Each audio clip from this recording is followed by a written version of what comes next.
Hello, welcome to Affairs of the Heart. We're from the White Hart Hotel today for Tuesday, the 14th of June, 2022. So today we're going to be talking about stories from behind the headlines, and we've got a couple. We've got some good stories. Should I start off, or would you like? Well, why don't I woof woof? What? Oh, the dog Woof story. woof. Right. Because apparently we are as daft about dogs as we always thought we were. The British are great dog lovers, although I must confess is that America is coming close behind now. But in this country, whereas you would be stopped from doing this in many other countries, is dogs can go into pubs, they can go into shops, or some limited there in terms of stores. But generally speaking, we go out with our little dog or our big dog, and we expect to be allowed in to do the things that we would do whether we hadn't got the big dog or even the little dog. And apparently, it now appears that we treat our dogs like surrogate children. We fuss over them and we talk to them and we, in some instances, dress them up in fancy dress and so on and so forth. Now, do you treat your dog as a surrogate child? I guess so. I guess. I've got 3 dogs at the moment. They're all very cute. They're all chihuahuas with crossed with something. And yeah, I do treat them like little children. They're very cute dogs. I like them very much. Yes. Now, why do you think that you get so close to the animal? And believe me, I don't have dogs at the moment. And the reason that I don't is because, well, first of all, I couldn't accommodate one. But even with my late wife, we had dogs all our lives until we came back to Lewis. And then I put my foot down and I said, no, because when we were in Northern Ireland, we had 3 dogs and 7 cats. And they were very aged when we left, so we had to have them put down. But it broke my heart. It was almost as if I was killing a relative. Why does it evoke this emotion in me? I have no idea. Have a guess. I don't know. So you don't really know why you get so close to your animals? Because they're loving back. They love you even more than you love them. The majority of the time. My little dogs. I've had 2 of them. I only got 2 weeks ago. Both from a year old now, and weirdly, it's a weird situation. One of the new dogs we've got is the son of my old dog. So it's a weird situation. So Right. So we got 2 generations of dogs in the house. Right, and you treat them all like children. Yes. Yeah. And you don't know why. I do, because they're cute, they're adorable, they're loving. When no matter how many times you come home, even if you're gone for 5 minutes, they're excited to see you like you've been gone for a year. Yeah. Every time. I agree with that. I do. I suppose what this article is saying is that we've taken love of dogs a little bit further, and you actually can see in the streets people actually talking to their dogs. I mean, having a chat with them as if the dog knows exactly what's being said. And I suppose that this article is saying that we are treating them like children. Incidentally, I saw an item. I didn't find it in the paper here, I don't think. But there is now a suggestion that artificial intelligence is they've developed a robot or artificial intelligence, AI, that is capable of thinking and behaving and reacting like an 8-year-old child. Yes, I've seen this. That's a little bit suspicious, if you ask me, for a start. That gets in the hands of the wrong person. Someone like Prince Andrew, I suppose. But no, so basically, Do you know what virtual reality is? Yes. So people go into the metaverse and virtual reality, and they're trialing. You can have kids in the metaverse. You can have kids in a virtual world, and they're indistinguishable from real children, which, in my opinion, is a load of rubbish. I don't think that's true at all. But apparently, you get all the same emotions, all the same joy from having a real kid. Um, the idea behind it, again, is partially climate change. Having kids is bad for the environment. So have virtual children, live in the simulation, live a life out in the virtual world. It's very strange. What do you think? Well, I think that human emotions is we try very hard for some reason to cover up the fact that we're soft as brushes, and we need a focus for that. Now, you can't always do that with your children, and some people don't have children. But if you've got a dog and you can lavish your love and affection on the dog, and the dog looks at you and goes, that actually creates even more of a love for the animal. And I can understand that we have this two-way affection stream with the animal, but are we taking it too far? I don't know. Well, the thing is, actually, I don't love my cat like I love my dogs. So I've got 3 dogs and a cat. And I love my dogs so much, but the cat I don't really care for. We used to have at one point we had 2. I can't really remember. It's a long time ago, but we had 2 cats, and cats, in my opinion, cats are a bit of like an arsehole. They tend to be not very nice, but dogs, on the other hand, I love dogs. They're the best. But I don't know what does it say. What's it saying about us going too far? Right. Let's see if I can quickly paraphrase, because I don't want to read the thing out. That'd be boring. It is the bond we share with pets is as close as that between a parent and child.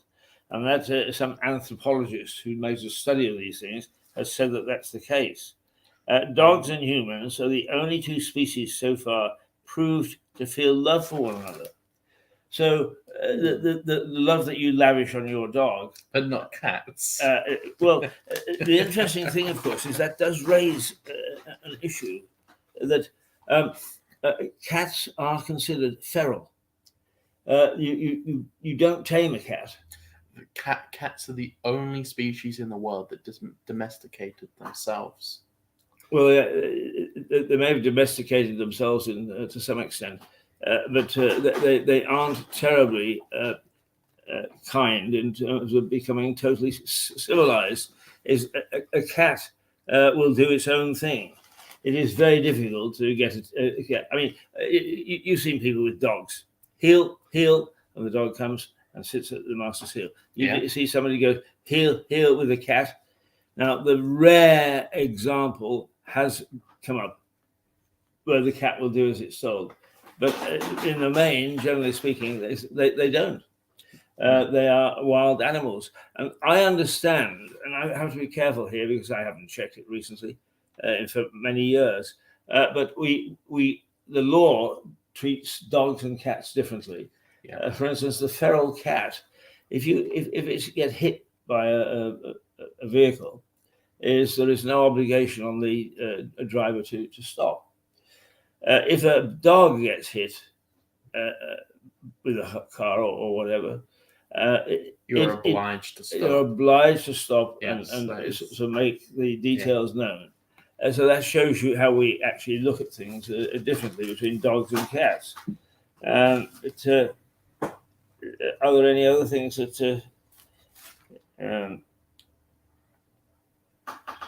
the only 2 species which have proved tried. There's 2 species. What ones are those? 2 species, dogs and humans and cats. Okay, cats as well. Dogs and humans are the only two that have they've been able to, without a shadow of a doubt, say that the dog loves you as much as you love the dog. Right. Okay. Well, that's the doggy cruise. Taking a look through the paper. Do you mean to go over my story I found? Yes, Whilst you look absolutely. yours? It's your turn. So, do you remember when McDonald's, the very virtuous and good company, shut all their branches down in Russia? Yes, they put it up for sale, did they not? Yes. Yeah. So they put up for sale all 850 of their branches of McDonald's restaurants in Russia. They did this because they think Russia bad, Ukraine good, obviously. But McDonald's is reopening under a new brand name. I'm going to try say the name, but horribly mispronounce it. Vikusun and Tokcha is the new name of the brand. I mispronounced that horribly. I can't speak the Russian gibberish language. It's very confusing. So all they've done is renamed it, and all the profits still go to them. They've set up in Moscow 15 new restaurants and reopening all 850 McDonald's, but under a new brand. So they originally did this to virtual signal. I can't say the word. Virtue signal, to show that they're a good, ethical company that does nothing wrong.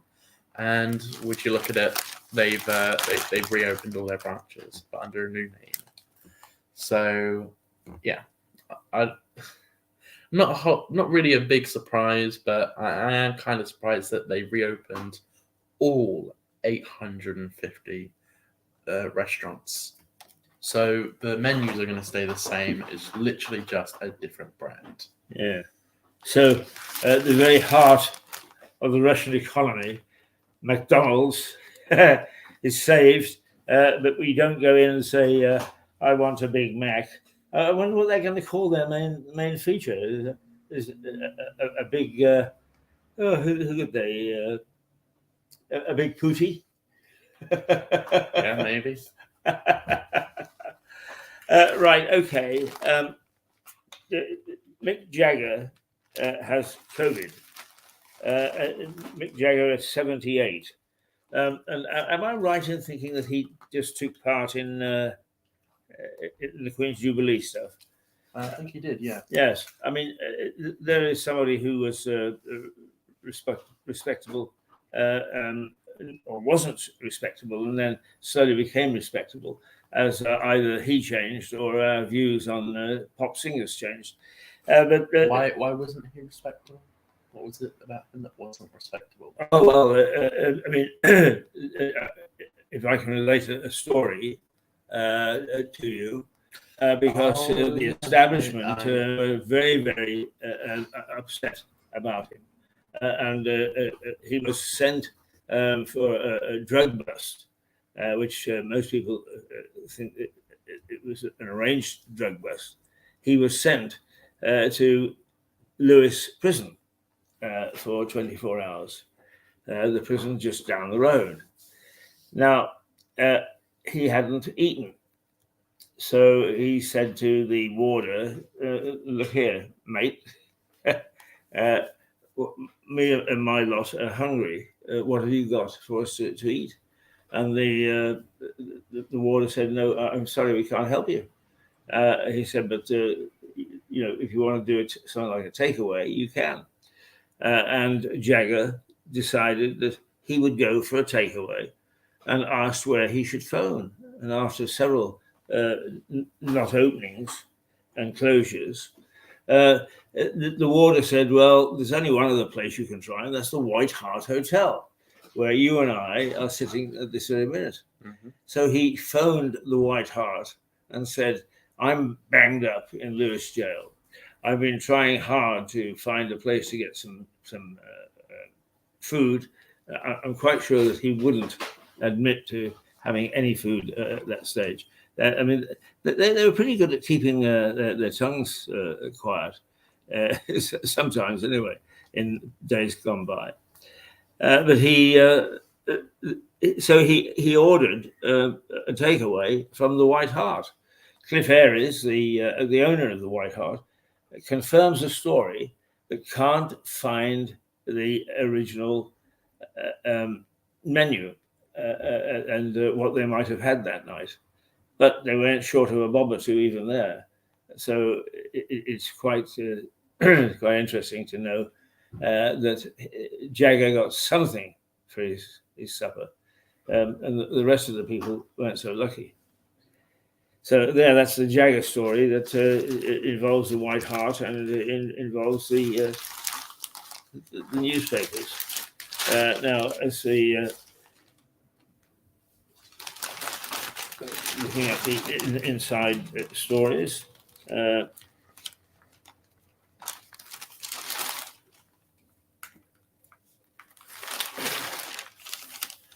Sabir Korma faces a sleaze probe over freebies to the football. Oh, what's that about?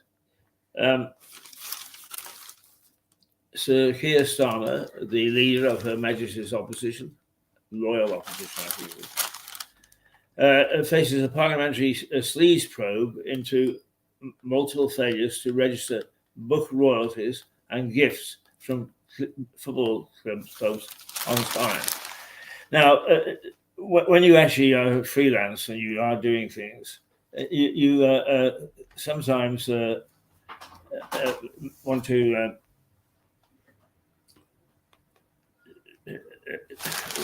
well, I've lost my train of thought there, but this business of sleaze it's got out of hand, and it's got a table tennis match. Boris did this, Keir did that. Boris did this, Keir did that, and it's very sad that we've got to that stage where everybody is now jumping on what either of these two men did, and ignoring the fact that we've got inflation. We're fighting a war. We've got energy prices rising. All these things are being put aside while everybody starts to go on this sleaze thing. Look what he did. So I'm not very happy about that. I don't know how you feel. Well, I'm starting to see petrol prices almost hitting £2 a litre, and in some parts of the UK and where my sister lives, it's already £2 a litre. In Cornwall, apparently, it's very expensive petrol prices. I'm not sure why, but it is. Well, I mean, it's annoying that it's £2 a litre right as I'm learning how to drive. My guess is that the petrol is just subject to market forces. You find it more difficult to bring it into, say Lewis, for the sake of argument, is then because it's scarce, everybody wants it, and everybody is prepared to pay a premium. So I think that probably it's market forces. But on top of that is the Boris at first was urged to cut taxes to give the economy a boost and save jobs and so on. Well, that didn't happen. And now very conservative of him not to cut taxes. Actually, you see, I said just before you got here that I don't necessarily follow one party or the other. I think that they all damn their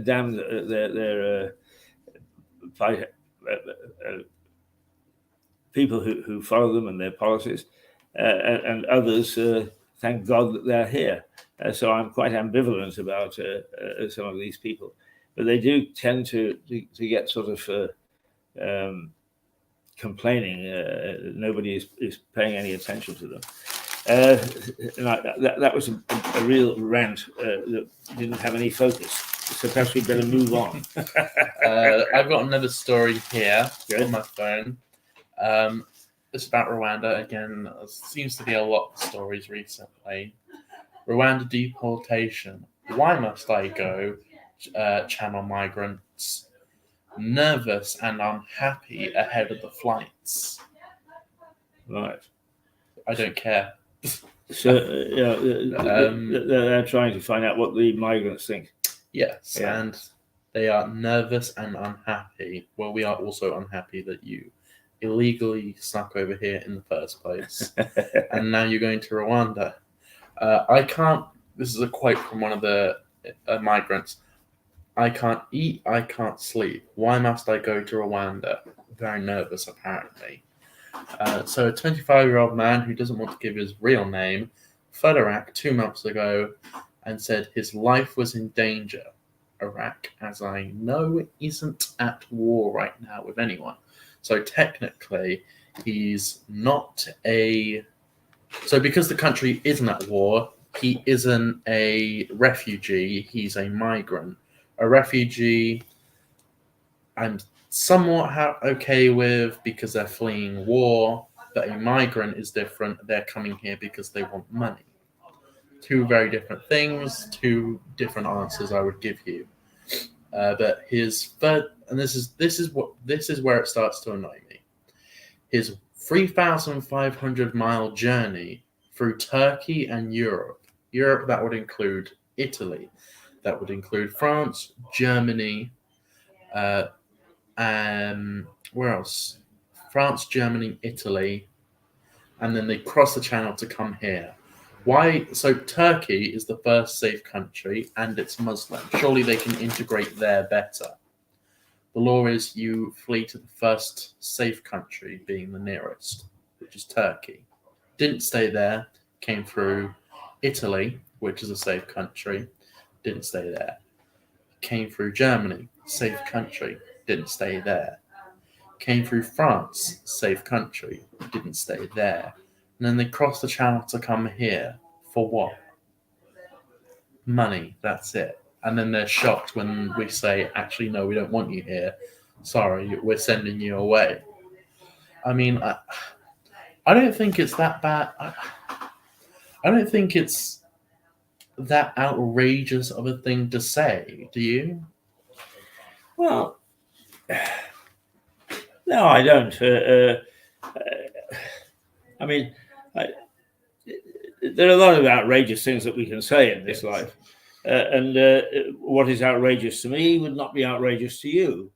One of the things that I like about having you here with me, or me with you, depending upon where we are and what day it is that we show a balanced view. You give the view of younger people. I give the view of older people. Old farts, in fact. I do not. That is what I just said. Is not the opinion of a young person. I'll be honest. I'm very different to a lot of the young people in my generation. If young, I don't think I've ever heard another young person say what I just said. Maybe one or two, but to have that opinion at my age is like ridiculous. Most people my age are actually socialist or communists and open about it.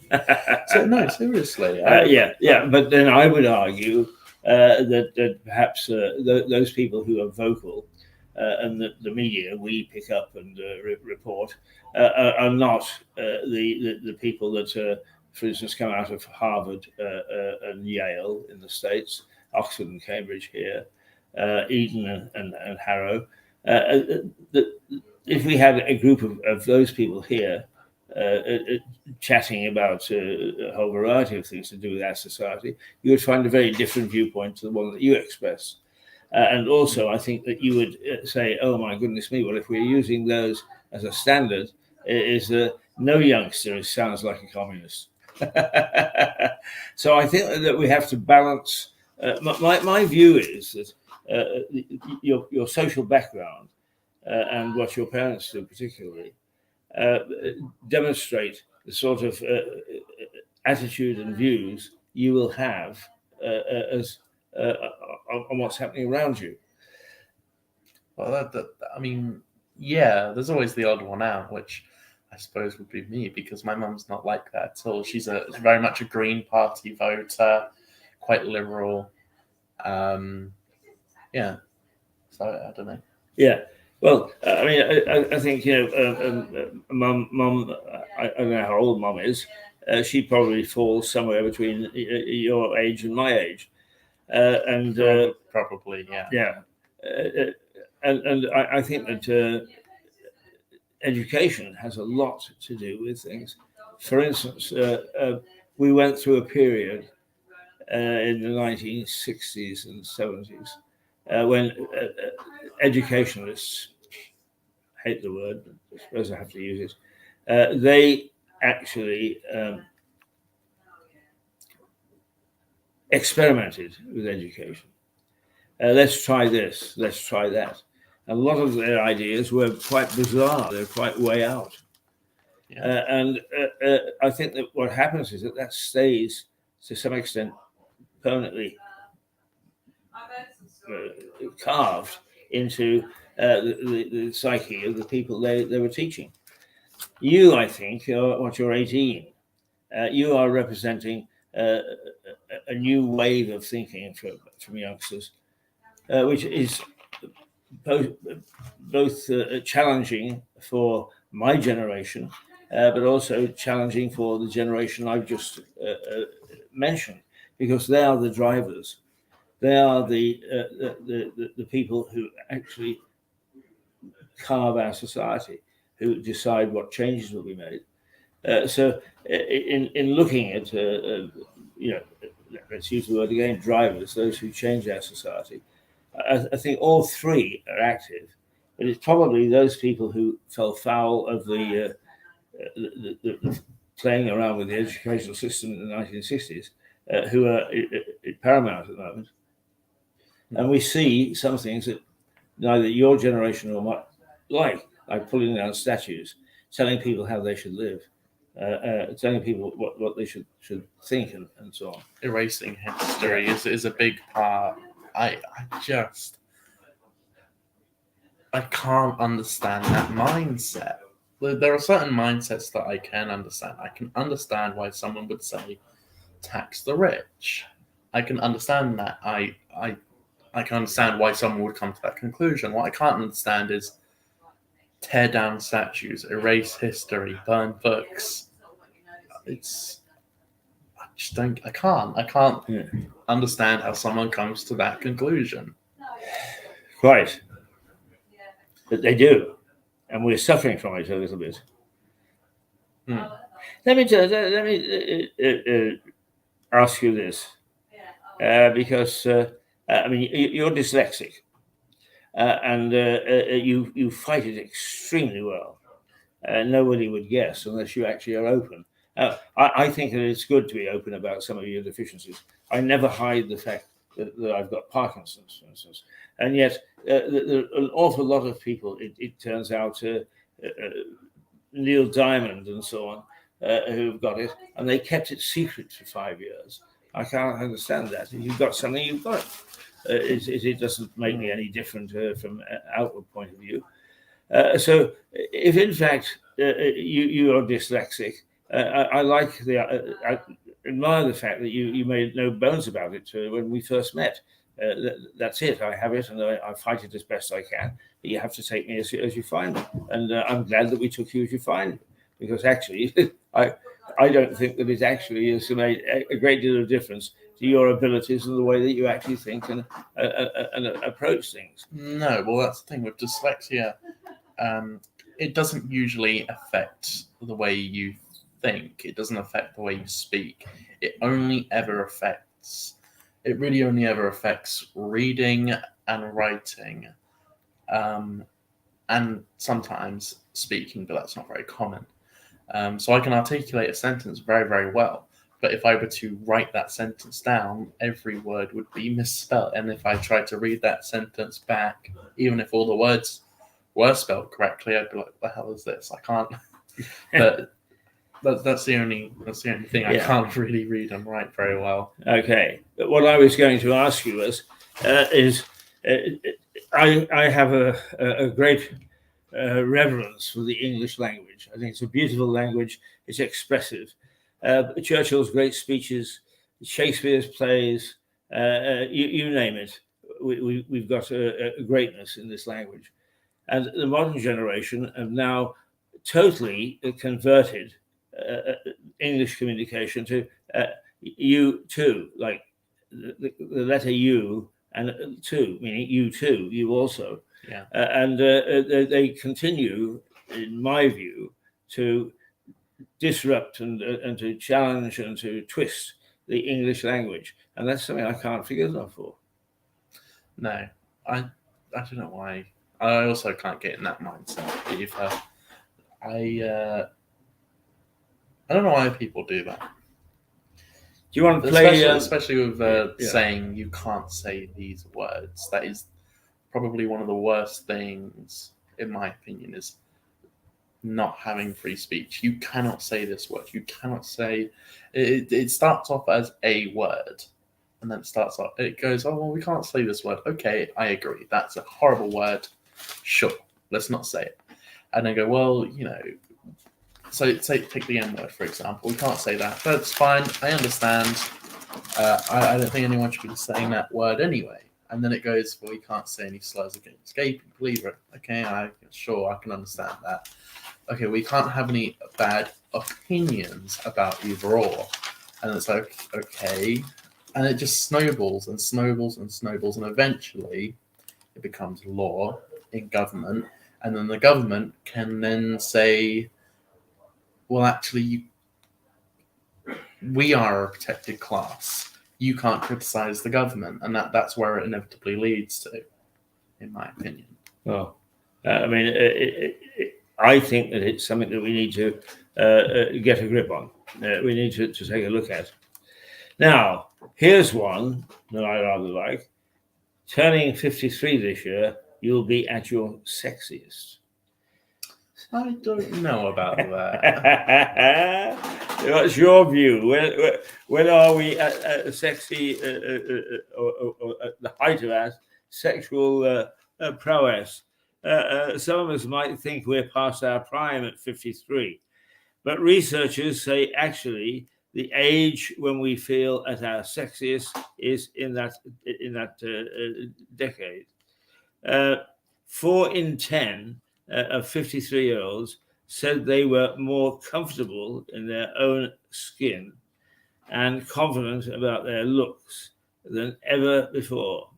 That's according to the survey before the report has been put out. I'd like to get a copy of that report. If make a note, please, to research that after we're off the air. But as you know, in many ways, because sex is a big driver of humankind, it is in the animal kingdom altogether. I'm not sure that you ever stop feeling sexy. What I think is that the body sometimes has great difficulty catching up with the mind. So you may be feeling sexy, but you're also feeling tired. So not tonight, dear. No, I've got a headache. I don't know. I think 52 probably isn't when you're at your prime. I don't know. I would say probably. Well, 20 to like 28 for women, I would say. Not 52. I don't know. No, certainly not. Yeah, I suppose that all these things are a bagatelle and a bit of fun in some ways.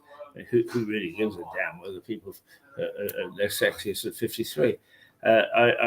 I'm hardly going to go walk out of here and look at some lady and say, "Hey, what are you doing tonight? By the way, are you 53?"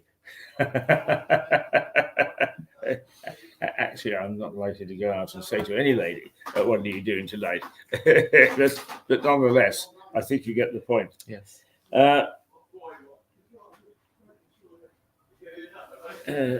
New airlines now airlines are chartering planes to cope with staffing crisis. Tell me this: are you finding because you tend to stay close to home, as do I.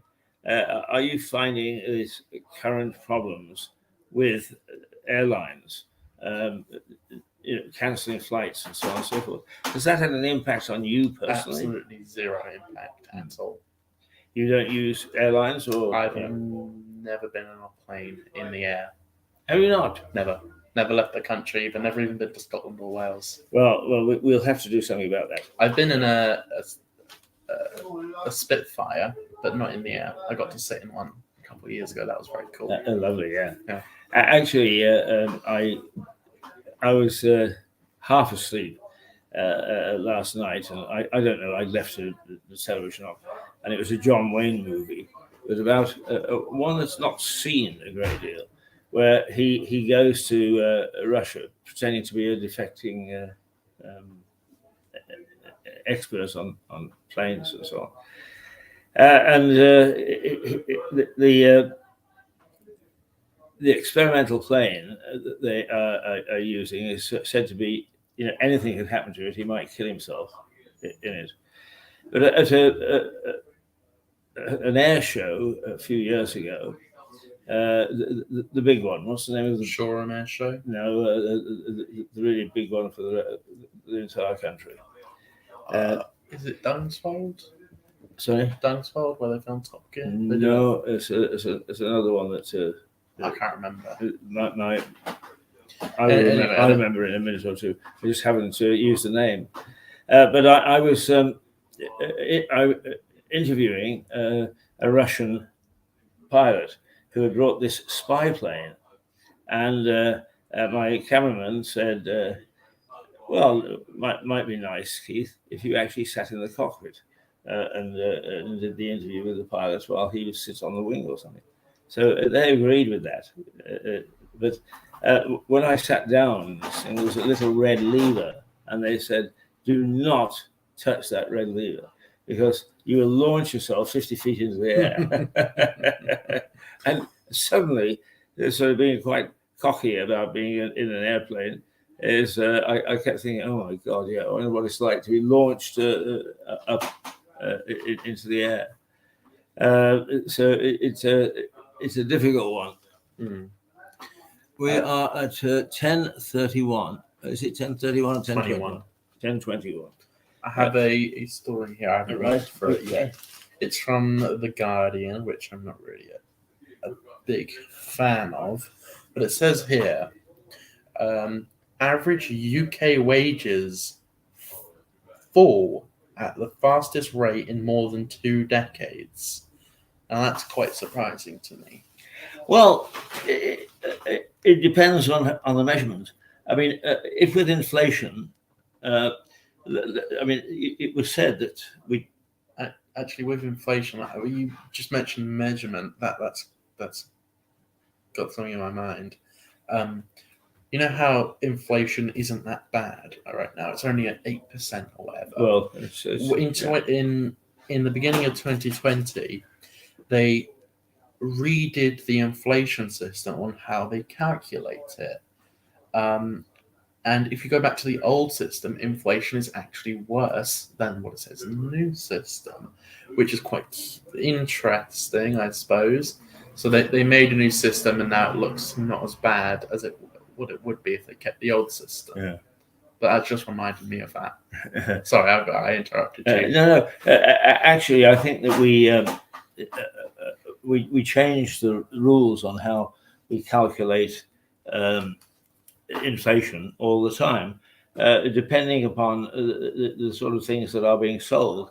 I understand that it's done through what's known as a basket of goods, and they select, say, 20 items, and then they see how much more expensive or not, as the case may be, over a period of time, and that is then used as the basis of the calculation it for used to be, inflationary factors.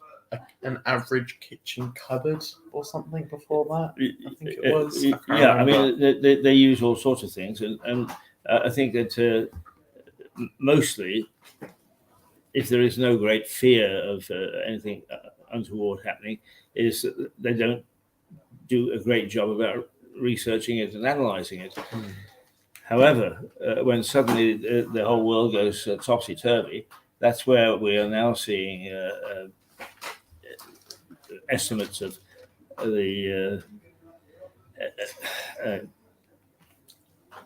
inflation reaching 10%, and still possible even more, because essentially the chances are that the basket of goods for foodstuffs, if they were energy prices, energy goods, the chances are inflation could easily be even more so.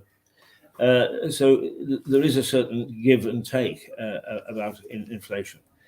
But one of the things I think that we have to be very careful about with inflation is not to take it too lightly.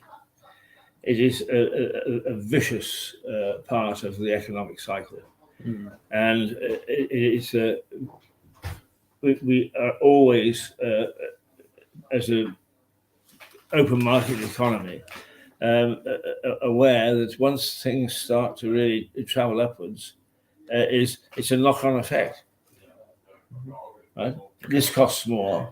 I want more in wages. I'm not going to give you more in wages. Okay, I'll go on strike.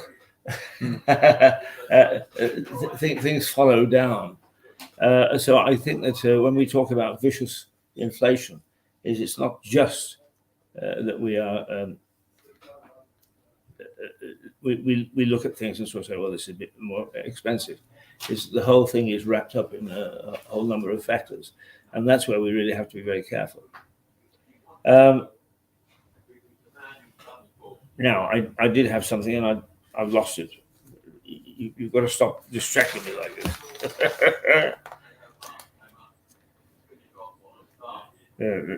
It's just.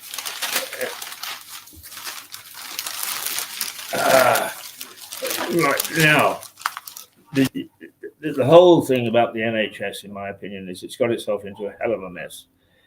So there is an article here, is that the GP chain hiring cheaper, less qualified workers to replace family doctors. And I can believe that that's the case. What I don't totally understand is why the people who thought in the medical profession with GPs, what a great job they were doing is they will not back down at the moment. They think they are doing a great job, but in fact, I find it very difficult to get in touch with my doctor. I'm just having an issue, and somebody else had an issue the other day. Is they're not getting prescriptions filled for perhaps 10 days. Well, if your prescription is 10 days old, is what the hell do you do in the meantime, in that 10 days? Do you sort of give in and say, okay, well, I'm ill and I'll behave like ill and I'll keep going to the surgery? So I think that the National Health Service has got a problem. And the really worrying thing is that it does not accept that it's got a problem. And until it does, it's not going to try to do anything about this problem that we've got with long queues to see your doctor, long queues to get your prescription filled. When did obviously it got bad around COVID time, but when did the NHS start going downhill with waiting times, with like not being able to get appointments? When did this all start? Well, I can't put a specific finger on it, but locally they've been putting together all the surgeries into one big group, and that was talked about and sort of agreed as policy. It's a good 10 years ago, I would say. But it's taken time to get around to implementing it. And now they're implementing it, it's turning out to be a disaster.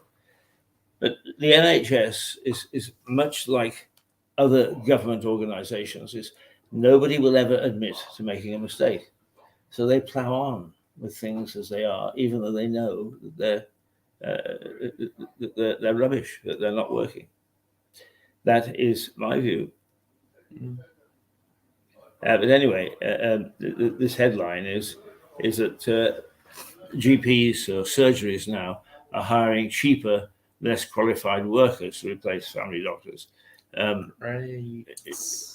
I mean, where are they getting these people from, and where they go to eventually, I have no idea.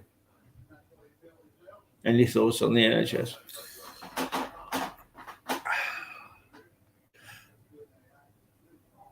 I don't know whether I like the idea of the NHS going private. I do not like the idea of the extortion of prices of being private. I think the NHS being private would be a million times more efficient, but then you have the prices to deal with. And I suppose the government could keep a cap on prices, but look what they did with fuel. They haven't kept a cap on that, have they? No, that's true. I'm not sure whether they equate, but the principle is right, and you're absolutely right to say what's good for the goose should be good for the gander. And we're getting sort of different reactions to different things. So, yeah, what I was saying was the government. So, if the NHS went private, the government could keep a cap on pricing so people don't get charged extortionate rates. But I don't trust them to do that because they didn't keep a cap on the petrol prices and just let that go up and up and up. So, what I would see happening with a private NHS would the prices would just go up and up and up, and Yes. the politicians would do nothing about it. Yeah. That's what I meant. Yeah, well, I mean, I think that you're absolutely right. But when you think about it, you can't say to a sector, "We're going to privatize you," right? You're going to become a part of the private sector. By the way, we're going to tell you how much you can charge and so on. Yeah. The one notion flies in the face of another. So I think you either have to have NHS constituted. I don't have too much argument with the way that it's constituted at the moment. My argument is with the fact that a lot of these people are dogmatic about the way things should happen. They don't necessarily bring new thinking into surgeries and so on from the administrative point of view. I mean, my surgery, for instance, is always, whenever I go down there, it's always closed for training at lunch hour.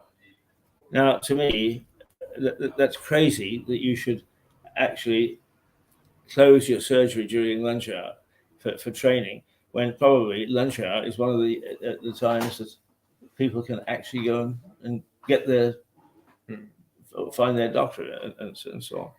So that's sort of the. I do think it would be a million times more efficient if it was private.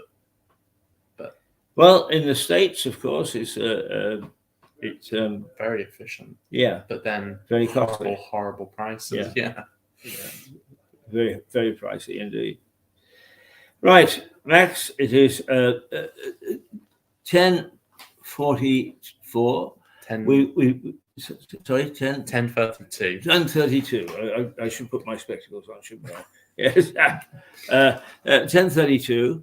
I think we'll go just back through the headlines, or through the front pages of the newspaper, and then I think that we'll call it quits for this morning. Should we take a break and show the Lewis documentary I did? Yes, indeed. Do you know what that would be? That would be a very good idea, I think. Can you find it? Hopefully. Do you know where it would be? It could be there. Hang on. Sorry about this. Do you want to? No, I think it's a nice little documentary, nice little feature. and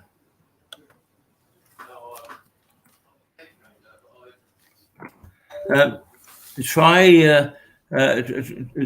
the face. What do we call it on the front cover? Thumbnails.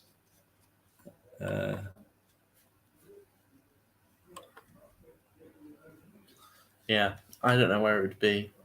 Done. It's not too far away.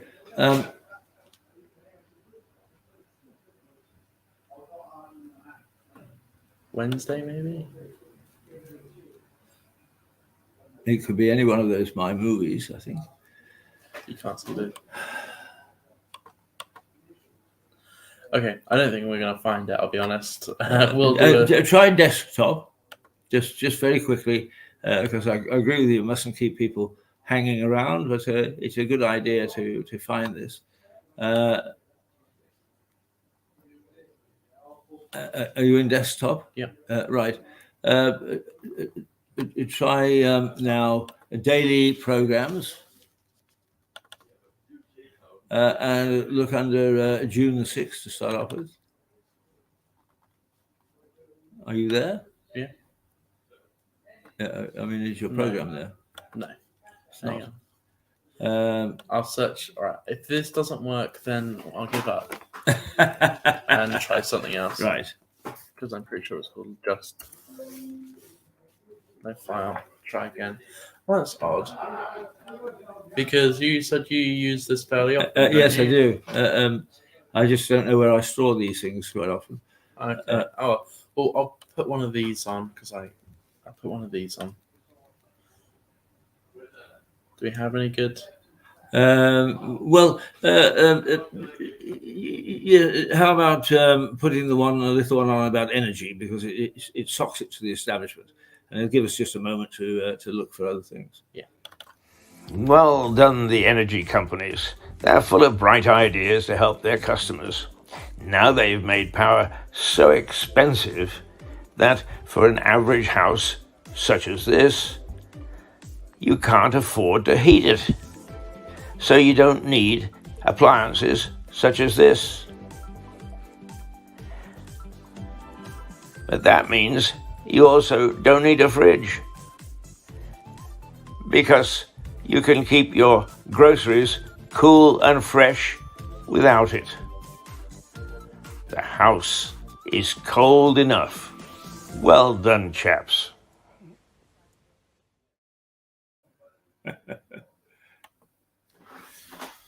All right. Well, we can't seem to find the little program I did, which is a shame because that's quite a good one. Yeah, so we must put that up on the desktop, which is where it's easier to find things. Sorry. Well, the quality of that video was quite good. Sorry, the qualities on this on this has gone down quite a bit all of a sudden. I'm not sure what that's about. Yeah. I just clicked a little bit better now. Nonetheless, it is something we've been talking about resolving, and we can't afford to have too many days like this. No, it's not something. It's quite difficult to solve, I suppose. You can't just solve it like that. No. All right. Well, why don't we say that we are going to end our affairs from the heart now, and to say cheerio from Max Hurd and from me, Keith Hayes. And I know that probably it has not been terribly exhilarating listening to us waffle on about various things, but we were... And try get through technical difficulties. Yes, actually one of our biggest critics has said, get it sorted. In fact, two critics have said, get it sorted. And Max has got a little bit more time now. He's finished his university, his college. So we do have a little bit more time to resolve some of these problems.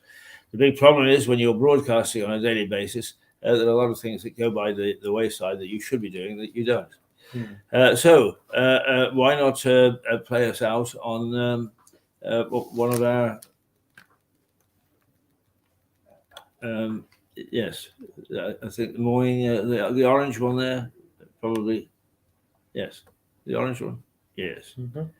All right. Well, thank you very much for listening. Thank you very much for watching, and we will.